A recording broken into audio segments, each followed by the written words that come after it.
Student welcome to this video. इस video में हम देखने वाले हैं बोर्ड परीक्षा 2024 के लिए क्लास 10th के 100% आईएमपी क्वेश्चंस, टॉप क्वेश्चंस देखेंगे। इसमें 2 अंक के जो प्रश्न हम देखने वाले हैं। देखिए, मैंने आपको संस्कृत के हिंदी के संपूर्ण क्वेश्चन पेपर के लिए आपको क्वेश्चंस प्रोवाइड कराए थे, वेरी वेरी इंपॉर्टेंट क्वेश्चन, और जो कि डेफिनेटली आपके एग्जाम में पूछे भी गए हैं। इस वीडियो में हमारे चैनल के द्वारा आपको 2 अंक के प्रश्नों के टॉप प्रश्न प्रोवाइड कराए जा रहे हैं। साथ ही 3 अंक के प्रश्न भी प्रोवाइड कराए जाएंगे और 4 अंक के भी। 1 अंक के प्रश्न के लिए वीडियोस आने शुरू हो गए हैं। 1 अंक के में हमने रिक्त स्थान अभी कंप्लीट कर लिए हैं। जो स्टूडेंट इंग्लिश मीडियम के हैं उनके लिए भी जल्दी वीडियोस आएंगे, तो आप लोग कंप्लीट करते रहें अभी, और आपके लिए भी वीडियो जल्दी आने वाले हैं। ठीक है, तो इस वीडियो में देखिए, हिंदी मीडियम के विद्यार्थियों के लिए 2 अंक के प्रश्न हम इस वीडियो में देखेंगे। सभी क्वेश्चन कंप्लीट आप कर लेना। टॉप क्वेश्चंस रहने वाले हैं ये, और बहुत ही ज़्यादा रिपीट होते हैं। तो देखिए, प्रश्न आपके सामने है। संख्याओं 6 और 20 के अभाज्य गुणनखंड विधि से एचसीएफ और एलसीएम ज्ञात करना है। तो यहाँ पर आप देखिएगा, 2 संख्याएं दी गई हैं, 6 दिया है और 20 दिया है। इसके आपको करना क्या है, इसके अभाज्य गुणनखंड विधि से एचसीएफ और एलसीएम निकालना है। तो देखिए, हम सबसे पहले क्या करेंगे, 6 के और 20 के अलग अलग एलसीएम, अलग अलग गुणनखंड निकाल लेंगे। ठीक है, यदि हमें एलसीएम याद करना है तो एक साथ निकालने पड़ेंगे, लेकिन हम पहले एचसीएफ निकालते हैं। ठीक है, तो अलग अलग हमने इनके गुणनखंड निकाल लिए। 2 से काटा यहाँ पर 3, और 3 से 1, यहाँ पर 2, 2, 5 ऐसे काटेंगे। 2 से काटा 10 बार, 2 से काटा 5, 5 से 1। ठीक है, तो ये आपके इस प्रकार से हो जाएंगे। अब यहाँ पर आप ये देखिए, यहाँ पर ये देखिए आप लोग कि इसमें कॉमन क्या है, इन दोनों में, दोनों के गुणनखंडों में कौन से यहाँ पर गुणनखंड कॉमन है। तो 6 के आप लिखेंगे, 6 के बराबर 2 गुणा 3 लिख दिया, 20 के बराबर में ये लिख दिए। तो यहाँ पर देखिए, इसमें 2 कॉमन है, केवल 2 ही कॉमन है। तो इसका जो एचसीएफ हो जाएगा, हाईएस्ट कॉमन फैक्टर, वो क्या हो जाएगा, 2 हो जाएगा। ठीक है, तो 2 इसका आंसर हो जाएगा, तो ये एचसीएफ हो जाएगा। ठीक है, तो ये आपका इसका हो गया। अब एलसीएम भी पूछा है 6 और 20 का, तो 6 और 20 के एलसीएम के लिए आप इस प्रकार से इनका एक साथ यहाँ पर एलसीएम इस प्रकार से निकालते हैं। 2 से काटेंगे दोनों को, 3, 10, ये पूरा लिखा हुआ है आपके सामने। तो इस प्रकार से आप कंप्लीट कर लेंगे इसको। ठीक है, तो ये आपका क्या हो जाएगा, एलसीएम। इनका एलसीएम कितना आ जाएगा, 60 आ जाएगा। इन संख्याओं को गुणा कर देंगे तो ये अपना एलसीएम आ जाता है। ठीक है, उसके बाद अगले प्रश्न की तरफ बढ़ते हैं। अगला क्वेश्चन हमसे क्या रहा है, अभाज्य गुणनखंड विधि द्वारा 96 और 404 का एचसीएफ ज्ञात कीजिए, फिर इनका एलसीएम ज्ञात कीजिए। पहले एचसीएफ ज्ञात करना है, फिर अपन को एलसीएम, लोएस्ट कॉमन मल्टीपल ज्ञात करना है। तो देखिए, 96 और 404 का एचसीएफ निकालना है, तो पहले हम वही करेंगे, दोनों के अलग अलग निकाल लिए गुणनखंड, और फिर इनमें कॉमन मिला लेंगे। इसमें देखिए कॉमन क्या मिलेगा, तो इसमें देखिए यहाँ पर कॉमन ये 2 मिल जाएगा, ये 2 मिल जाएगा, बस। ठीक है, 2 कॉमन मिल रहे हैं, बाकी तो कुछ नहीं मिल रहा। तो वही हमने ऐसे लिख दिया, 2 की घात 5 और 2 की घात 2। तो इसमें 2 की घात 2 गुणा 2 की घात 3 है। तो ये 2 की घात 2, 2 की घात 2, ये मिल गया कॉमन। तो एक बार इसको निकाल देंगे, कितना आ जाएगा, 4। या ऐसे लिख सकते हैं, जैसे ऐसा नहीं लिखना आपको, तो इसके आप 96 के बराबर में 2 गुणा 2। तो यहाँ पर ऐसे भी आप लिख सकते हैं, सबका यहाँ पर ऐसे ऐसे गुणा करके लिख देंगे, और फिर यहाँ पर आप दोनों में कॉमन निकाल देंगे। ठीक है, यहाँ पर 404 के बराबर में आप लिख सकते हैं 2 गुणा 2, और यहाँ पर आप कॉमन इस प्रकार से निकाल सकते। यहाँ पर आप देखिए, 2 को कॉमन ले लेंगे और 2 को कॉमन ले लेंगे, तो 2 और 2 निकाल के 4 आपका आंसर ऐसे भी निकाल सकते हैं। ठीक है, तो इनका जो एचसीएफ हो जाएगा, क्या आ जाएगा आपका, 4 आ जाएगा। ठीक है, एलसीएम निकालने के लिए क्या करेंगे, देखिए सिंपल सा है। यदि आपको संख्याएं दी गई हैं और उनका एचसीएफ या एलसीएम में से कुछ भी एक दिया गया है, तो आप आसानी से उनका निकाल सकते हैं। एक सूत्र होता है, HCF of A B into LCM of A B equal to A into B. ठीक है, तो यहाँ पर ये सूत्र लगा देंगे। एचसीएफ हमने निकाल ही लिया, 4 को रख देंगे, यहाँ पे रख दिया ये 4 गुणा में एलसीएम ऑफ ए बी, और ए और बी क्या है, हमारी संख्याएं हो जाएंगी 96 और 404 जो दी गई हैं, इनका गुणा करके इसको हम पक्षांतर कर देंगे, 4 नीचे आ जाएगा, तो एलसीएम ऑफ ए बी निकल आएगा 96। जब इसको काटेंगे, गुणा करेंगे, तो आंसर आ जाएगा। उसके बाद देखिए, अगला प्रश्न देखते हैं। संख्याएं 6, 72, 120 का अभाज्य गुणनखंड विधि के द्वारा एचसीएफ और एलसीएम याद करना। ये सभी वेरी वेरी इंपॉर्टेंट क्वेश्चन है आपके फर्स्ट चैप्टर से, वो इसमें मैंने दिए हैं आपको। 6, 72 का एचसीएम वही सेम प्रोसेस है सबका। ऐसे करके आपको यहाँ पर जोड़े बना देना है। यहाँ पर 2 का जोड़ा बन रहा है और 3 का बन रहा है, 2 और 3 का गुणा कर देंगे, कितना आ जाएगा, 6 आ जाएगा। ठीक है, उसके बाद देखिए, ये हो जाएगा 6 आंसर। उसके बाद देखिए, 6, 72 और 120 का एक साथ आपको क्या करना है, इनको लिख लेना है, और एक साथ लिख के फिर इनका कर देंगे गुणा। ठीक है, ये इनका एक साथ अपन काटेंगे सबको, और लास्ट में जो हमारा इनको सबको गुणा करके जो आंसर आएगा, वो आपका हो जाएगा एलसीएम। ठीक है, यहाँ पर वो फॉर्मूला लगा के भी कर सकते हैं, लेकिन 3 संख्याओं में नहीं कर सकते, इसलिए 2 में हम उनको कर सकते हैं। ठीक है, 3 संख्या है तो ऐसे ही करना पड़ेगा आपको। ठीक है, तो ये आप ऐसे कर सकते हैं। उसके बाद देखिए,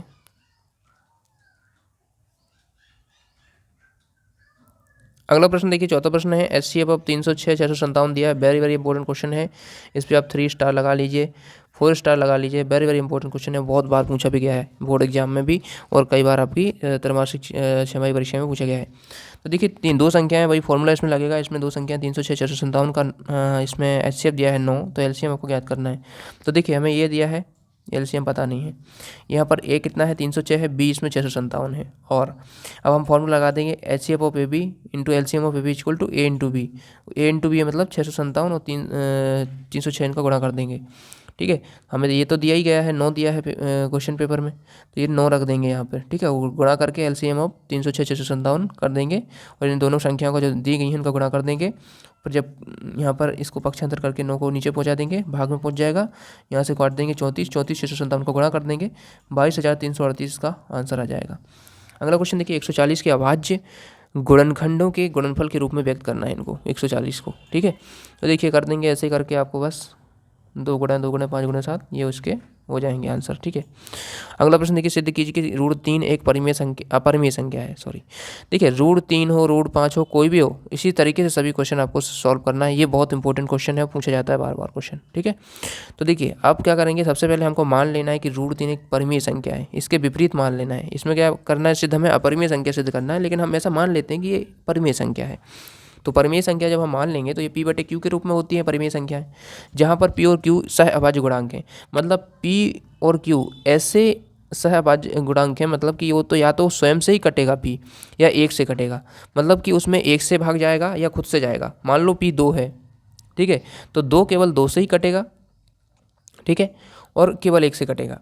तो ऐसे यहाँ पर सहअभाज्य गुणांक हैं। और Q जहाँ पर 0 नहीं है, यदि Q 0 हो गया तो फिर 0 ऊपर की संख्या भी 0 हो जाएगी। कोई भी संख्या 2 के नीचे 0 करेंगे तो वो 0 ही हो जाएगा। ठीक है, इसलिए यहाँ पर 0 नहीं होना चाहिए Q। ठीक है, तो ये आप लिख देंगे लाइन। उसके बाद दोनों पक्षों का हम वर्ग कर देंगे। दोनों पक्षों का जब वर्ग करेंगे तो यहाँ पर आ जाएगा √3 का जब वर्ग करेंगे, √3 गुणा √3, तो ये 3 हो जाता है। ठीक है, क्योंकि करनी के अंदर आ जाएगी और फिर बाहर निकल जाएगा 3, तो 3 आ जाएगा। और यहाँ पर P² Q² हो जाएगा, स्क्वायर करेंगे तो। उसके बाद इसको हम उधर पहुँचा देंगे तो ये भाग वाली संख्या गुणा में पहुँच जाएगी, तो 3Q² बराबर P²। ठीक है, अब Q² बराबर P²/3 हो जाएगा। ठीक है, यहाँ P² 3 से विभाजित है, इसमें स्पष्ट रूप से दिख रहा है कि P² जो है 3 से विभाजित हो रहा है, तो P भी 3 से विभाजित होगा। इसका मतलब क्या है, जैसे P² मान लो कि 9 है, ठीक है, जो P² है, ऐसा मान लेते हैं कि P जो है P² क्या है, 9 का स्क्वायर मान लो। ठीक है, P² मतलब 9 का स्क्वायर है, ये P² है। यदि 3 से विभाजित है तो क्या 9 भी 3 से विभाजित होगा? जी बिल्कुल होगा। ठीक है, तो ये इसमें हम ऐसा लिख सकते हैं कि यदि जो P का स्क्वायर है, मतलब 9 का स्क्वायर यदि 3 से विभाजित है तो 9 भी 3 से विभाजित होगा। ठीक है, तो ये स्थिति एक बार में बना ली। ठीक है, अब हम क्या करेंगे, देखिए थोड़ा लंबा है प्रोसेस, थोड़ा आपको करना होगा। तब P का एक गुणनखंड 3 होगा। ठीक है, यदि विभाजित है, मान लो 3 जो है 9 से विभाजित है, तो 9 का गुणनखंड तो होगा ही 3, क्योंकि ये 3 3 होते हैं। तो ऐसे ही हम मान लेंगे, तो जो हमने 9 माना है यहाँ पर हम इसको P मान रहे हैं, तो P बराबर हो जाएगा 3 गुणा M। ठीक है, एक गुणनखंड होगा 3 का, कोई ना कोई होगा, एक तो 3 होगा ही और दूसरा भी कुछ हो सकता है। यदि हम इसको 9 मान लें तो ये क्या हो जाएगा, ये 3 हो जाएगा M। ठीक है, तो इसको हम ऐसे लिख सकते हैं P = 3M। P का मान समीकरण 1 में रखने पर जो P है यहाँ पर 3M आ गया। अब इसको हम समीकरण 1 में रख देंगे। समीकरण 1 हमने ये माना था 3Q² बराबर P², ये माना था 3Q² बराबर P की जगह पर हम रख देंगे 3M⁻²। ठीक है, ये 3M रख दिया हमने, 3M है ये, इसका स्क्वायर कर देंगे। फिर आगे क्या होगा, आगे हो जाएगा ये 9M²। फिर यहाँ पर देखिए 9 को इस तरफ पहुँचा देंगे तो 3 के बटे में 9 आ जाएगा, Q², 3 एकम 3 3 3 1/3 Q² हो जाएगा ये। ठीक है, अब फिर क्या करेंगे, या इसको ऐसा भी लिख सकते हैं Q²/3। ठीक है, और यहाँ Q² 3 से विभाजित है। यहाँ पर स्पष्ट रूप से दिख रहा है कि Q² क्या है, 3 से विभाजित है, तो Q भी क्या होगा, 3 से विभाजित होगा। वही स्थिति बन रही है यहाँ पर। ठीक है, तो स्थिति 1 और 2 के अनुसार ये स्पष्ट होता है कि P/Q एक परिमेय संख्या नहीं है। ठीक है, क्योंकि हम यहाँ शुरू में मान चुके थे कि जो P और Q हैं केवल या तो खुद से कटेंगी या 1 से कटेंगी, लेकिन यहाँ पर किससे कट रही हैं, यहाँ पर वो 3 से विभाजित हो रही हैं। ठीक है, 3 से विभाजित हो रही हैं, और 3 से विभाजित तो हो नहीं सकती, वो या तो स्वयं से होगी या एक से होगी।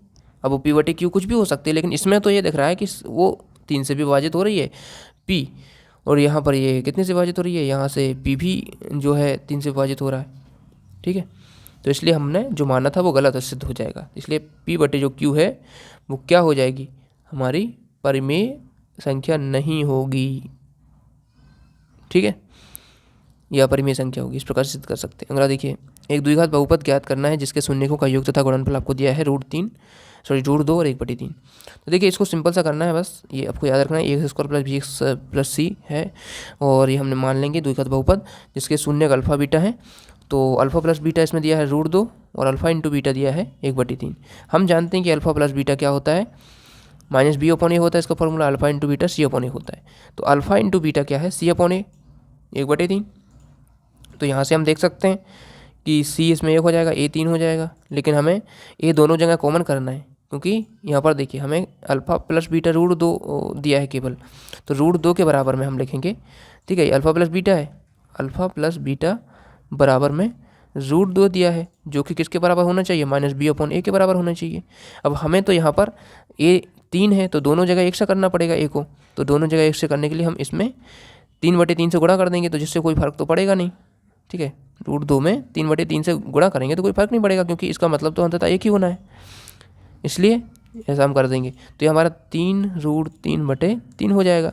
और अब हम इसमें, ये हमारा कॉमन आ गया, यहाँ पर भी a का मान 3 है अल्फ़ा इंटू बीटा में, और अल्फ़ा प्लस बीटा में भी a का मान 3 आ जाएगा। अब हमारा जो माइनस बी है, ये हमारा क्या हो जाएगा, 3√3।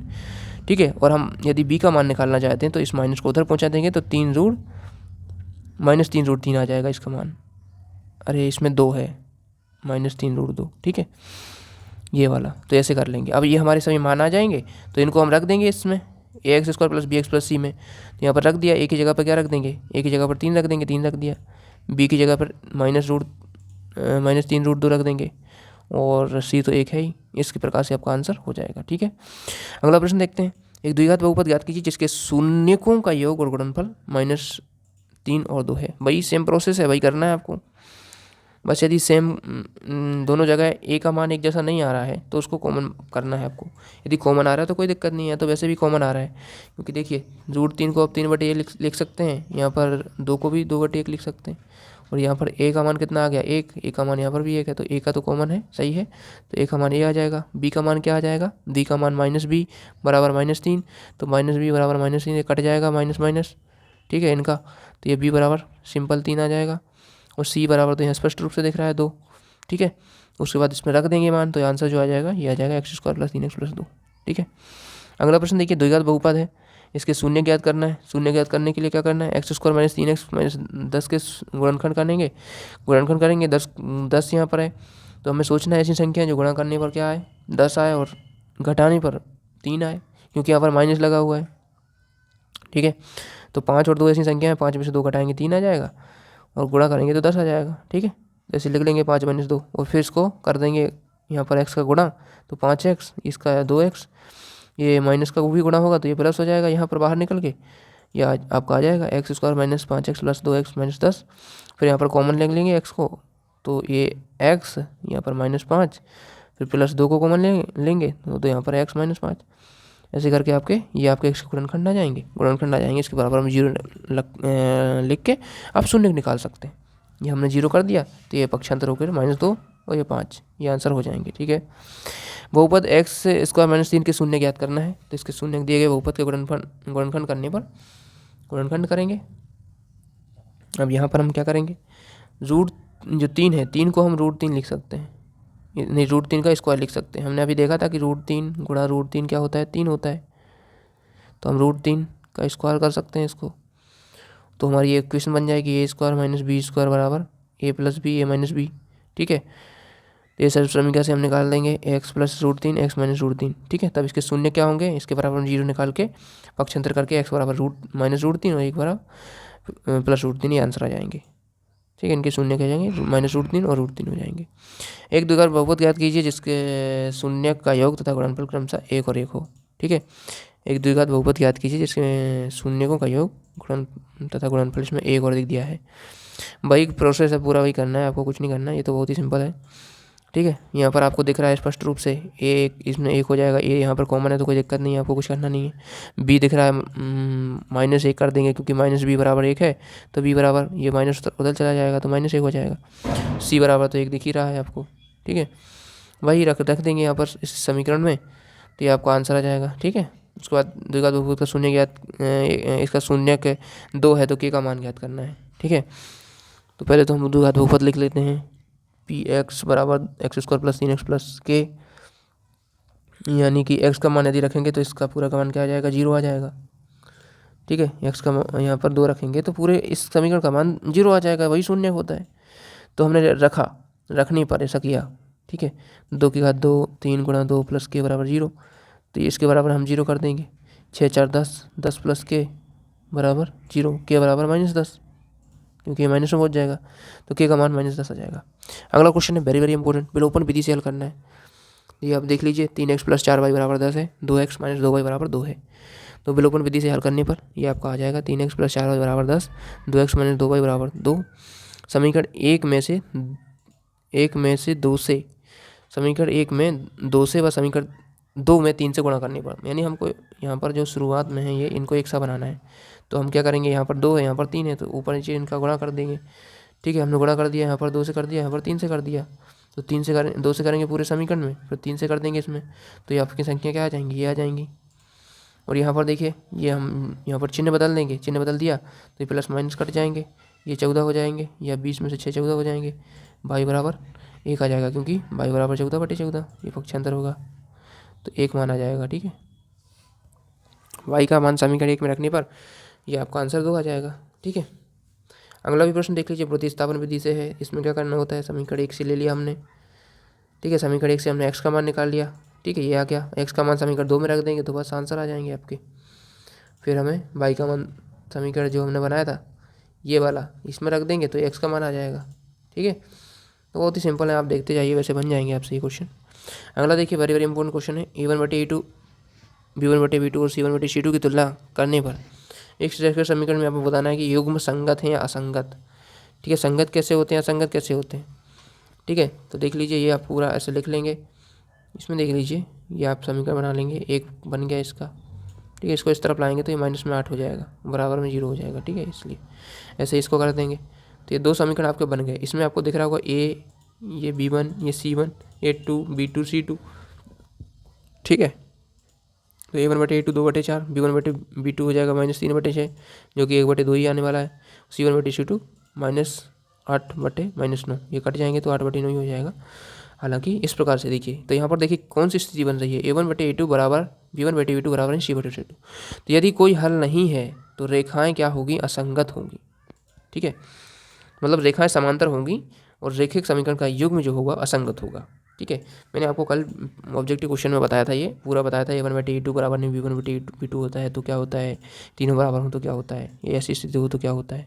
ठीक है, इसको अच्छे से देख लीजिए, तीनों बराबर हों तो अनंतानेक हल होंगे, यदि ऐसा हो केवल ये दोनों हों, a1/a2 बराबर नहीं b1/b2 तो अद्वितीय हल होता है। और ऐसा स्थिति हो जो इसमें दी गई है ये वाली, तो इसमें कोई हल नहीं होता है, समांतर स्थिति होती है रेखाओं की। ठीक है, अगला क्वेश्चन देख लीजिए, किसी बहुपद px के लिए y बराबर px है, तो ग्राफ में आपको शून्य की संख्या बताना है। तो देखिए, px के शून्यकों की संख्या, तो आपको देख लेना है x अक्ष को कितने बार ये काट रहा है।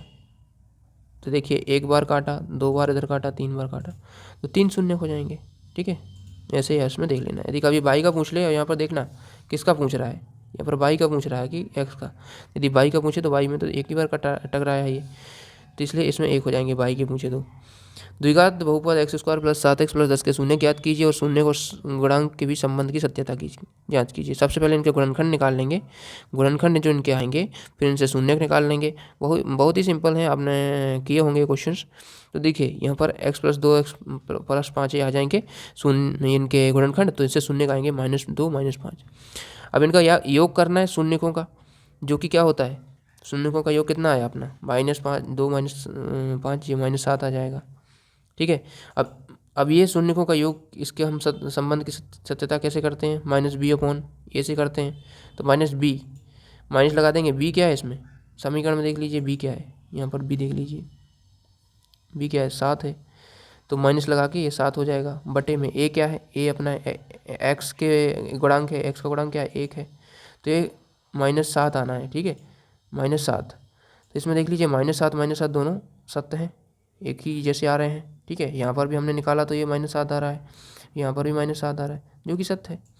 गुणनफल के लिए हम क्या करते हैं, सी अपॉन ए करते हैं। सी अपना अचर पद होता है, जो कि इसमें क्या दिया गया है 10 दिया गया है, और ए अपना 1 दिया गया है। और जो हम इनके -5 और -2 का गुणनफल करेंगे, ये हमारे शून्य का है तो इनका 10 आएगा, क्योंकि माइनस माइनस ये गुणा में क्या हो जाएगा, प्लस हो जाएगा। तो 10 बराबर 10 आ जाएगा, जो कि सत्य है। तो ये संबंध की सत्यता की जाँच भी हो जाएगी। अगला देखिए, द्विघात समीकरण विभक्त कर ज्ञात करना है, मूलों की प्रकृति ज्ञात करना है। मूलों की प्रकृति तो आप आसानी से निकाल सकते हैं, मैंने कल आपको बताया था पूरा संपूर्ण कैसे निकालना है। ठीक है, इसमें हमें प्राप्त दी गई समीकरण में ax² + bx + c = 0 से हम a b और c के मान निकाल लेंगे। फिर यहाँ पर b² - 4ac फॉर्मूला लगा देंगे, हमारा d का मान आ जाएगा। d यानी विभक्त कर होता है। ठीक है, क्या आया, 0 आया। जब 0 आया तो द्विघात समीकरण के दो बराबर और वास्तविक मूल होंगे। ठीक है, तीन स्थितियाँ मैंने अच्छे से कल समझा दी थी, तो आप पिछला वीडियो जरूर देख लें, उसमें सभी समझ में आ जाएगा आपको। 19वां क्वेश्चन देखिए, 2, 7 और 12 ये ऐसी एक श्रेणी है, संबंध श्रेणी का योग ज्ञात करना है। ठीक है, तो इसमें आप देख लीजिए 2, 7, 12 10 पदों तक ज्ञात करना है आपको। ठीक है, तो 2, 7, 12, तो इसमें पहला पद 2 है, दूसरा 7 है, तो इसमें हम डी निकाल लेंगे। तो पहले तो डी दूसरे में से पहले को घटा देंगे तो डी 5 आ जाएगा। ठीक है, डी आपका 5 आ गया। ए आपका इसमें 2 दिया ही है, पहला पद प्रथम पद, और एन हमें निकालना कितने 10 पदों का निकालना है, तो 10 आ जाएगा। सूत्र होता है SN = n/2 2a + n - 1 × d। ठीक है, SN कितने पदों का निकालना है 10 पदों का, तो S 10 हो जाएगा। n कितना है 10/2, फिर 2 × a कितना है 2 माइनस n, इसमें फिर n - 1, n मतलब 10 - 1। ठीक है, इंटू d मतलब 5 है। तो ऐसे करेंगे आप, सॉल्व कर देंगे पूरा मान रखने पर, तो आपका आंसर जाएगा 245। ठीक है, बहुत ही सिंपल है, बन जाएगा आपसे। 2 2 4 हो जाएगा यहाँ पर, ये 9 और 5 का गुणा होकर 45 हो जाएगा। ठीक है, 45 4 49, 5 49 को गुणा करके 245 आंसर आ जाएगा। ठीक है, अगला देखिए, जांच कीजिए क्या कि निम्नलिखित समीकरण द्विघात समीकरण है। सिंपल सा है, कुछ नहीं करना है इसमें। देखिए दोनों का यहाँ पर पहले 2 से x में गुणा करेंगे, 2 से फिर 3 में करेंगे। तो 2 से x में किया तो 2x² हो जाएगा। ठीक है, फिर 2 से 3 में करेंगे तो 2x से 3 में करेंगे तो 6x हो जाएगा। फिर 1 से इसमें करेंगे, फिर 1 से इसमें करेंगे, ऐसे करके आप लोग करेंगे। तो लास्ट में जो आपका समीकरण आएगा ये कि ये ax² + bx + c बराबर इसके प्रकार का है, तो इसलिए ये द्विघात समीकरण हो जाएगा। ठीक है, 21वां क्वेश्चन देखिए, इसमें कौन सा पद इसका 78 है। तो सिंपल सा है भाई, ए निकाल लेना है, प्रथम पद निकाल लेना है। ए एन आपको लास्ट पद इसमें 78 दिया है। ठीक है, कौन सा पद 78 ये बताना है। ठीक है, तो इसमें सिंपल सा है, कुछ नहीं करना है, एन की वैल्यू फाइंड करनी है अपन को। एन की वैल्यू फाइंड करने के लिए यहाँ पर ए एन तो आपको दिया है, यही फॉर्मूला लगा देना है, ए एन बराबर a + n - 1 × d। और यहाँ पर सब सॉल्व करेंगे तो आपसे बन जाएगा, बहुत ही सिंपल है, कोई दिक्कत नहीं है इसमें। ठीक है, 22वां क्वेश्चन देखिए, 2 अंकों वाली कितनी संख्या 3 से विभाज्य है। तो इसमें क्या करना है, 2 अंकों वाली संख्या देख लीजिए, 3 से विभाज्य होने वाली 12 से शुरू होती है। ठीक है, 10 तक तो नहीं होगी 2 अंकों वाली संख्या 3 से विभाज्य, 10 से तो होगी नहीं, क्योंकि 10 से ही शुरू होती है 2 अंकों वाली संख्या है। तो 10 से तो 3 विभाजित नहीं होता है ना, 11 से होता है, 12 से शुरू होते हैं। तो 12, 15 ऐसे करके 18, 99 तक कितनी ऐसी संख्या हैं जो 3 से विभाज्य होंगी, ये बताना है। तो इस श्रेणी हमने बना ली, हमारा अंतिम पद इसमें 99 हो जाएगा। अब अंतिम पद हमें दिया गया है, तो हम इसमें आसानी से निकाल सकते हैं कि n जो है कितने पद होंगे। ठीक है, तो वही है जैसा हमने ऊपर का क्वेश्चन किया था, वही करना है इसमें। an हमारा तो 99 स्पष्ट रूप से दिया गया है, पहला पद इसमें 12 स्पष्ट रूप से दिख रहा है। d भी दूसरे में से पहले को घटा देंगे तो आ जाएगा, d आपका 3 आ जाएगा, 15 में से 12 गया 3। और इसमें n हमें बस निकालना है, तो बस इसको सॉल्व कर देंगे। 99 12 + n - 1 3 से गुणा होगा तो 3n - 3, यहाँ पर 99 - 12 कर देंगे तो 87 आ जाएगा। 87 के भाग में 3 आ जाएगा, और फिर 3n और 3n, तो n से फिर हम यहाँ पर भाग देंगे 87 में, तो कितना आ जाएगा 29, और ये यहाँ पर माइनस है। तो जैसा आप करना चाहें ऐसे भी कर सकते हैं, या फिर ऐसा कर सकते हैं कि 3n - 3 + 12 ऐसा है बराबर 99 - 99।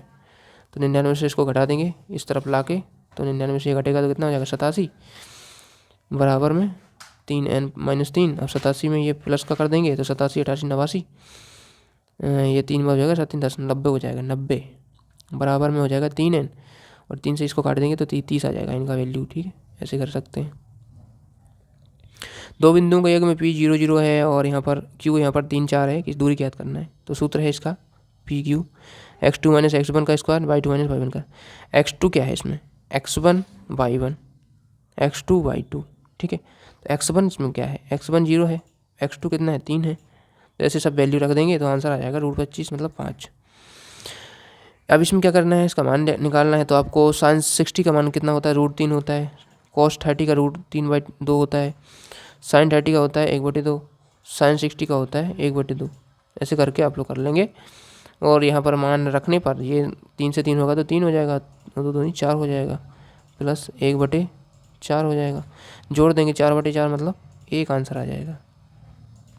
25 क्वेश्चन एक पासे को एक बार फेंका जाता है, सम संख्या प्राप्त करने की प्रायिकता क्या होगी।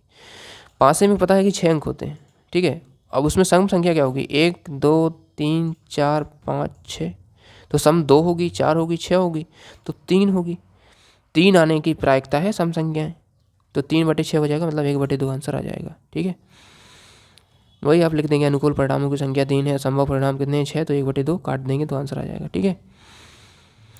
26वां क्वेश्चन देख लीजिए।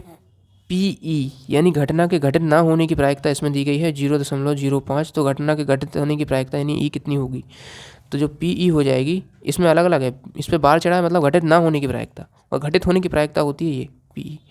तो बस क्या करेंगे, दोनों की प्रायिकता 1 के बराबर में होगी, तो इनको जोड़ जो होता है 1 के बराबर होता है। हमें ये दिया है, इसको रख देंगे यहाँ पर और इस तरफ माइनस कर देंगे फिर, तो 0.95 आ जाएगा आंसर। 27वां क्वेश्चन देखिए, आपको P/SQ = PT/TR है। इसमें आपको जो कोण PST है बराबर है कोण PRQ, ठीक है। कोण PST है कोण PRQ के बराबर है, ठीक है। सिद्ध करना कि PQR एक समद्विबाहु त्रिभुज है। कर लेंगे ऐसे, ठीक है। थेल्स प्रमेय के विलोम से आप इसमें लगा देंगे, इसलिए जो PST हो जाएगा ये संगत कोण हो जाएंगे। साथ ही दिया क्या है ये PST बराबर कोण PR2, तो 1 और 2 से आप देख सकते हैं कि हाँ ये सही है, बराबर है। इसलिए PQ = PR समान कोणों की सम्मिक भुजाएं होती हैं, इसलिए ये समद्विबाहु त्रिभुज हो जाएगा। थेल्स प्रमेय के विलोम कथन को लिखना है, ये क्वेश्चन भी याद कर लीजिए आप लोग। एक रेखा, यदि एक रेखा किसी त्रिभुज की 2 भुजाओं को एक ही अनुपात में विभाजित करे तो तीसरी भुजा के समांतर होती है। प्रायिकता की परिभाषा देख लीजिए। वह अवधारणा जिसमें घटनाओं के घटित होने या ना होने की संभावना को संख्यात्मक रूप में व्यक्त किया जा सकता है, प्रायिकता कहलाती है। अंतिम क्वेश्चन देखिए, एक पासे को फेंका जाता है, सम संख्या प्राप्त होने की प्रायिकता। वही क्वेश्चन रिपीट हो गया है, चलिए देख लीजिए। इस प्रकार से आपके संपूर्ण क्वेश्चन है, और भी हम क्वेश्चन देखेंगे, तो इन क्वेश्चन को अच्छे से कंप्लीट कीजिए, आपको डेफिनेटली आएंगे पेपर में। चलिए मिलते हैं नेक्स्ट वीडियो में, और 1 अंक के प्रश्न भी आप चैनल पर जाके देख सकते हैं। Thanks for watching. लाइक जरूर कीजिएगा वीडियो को।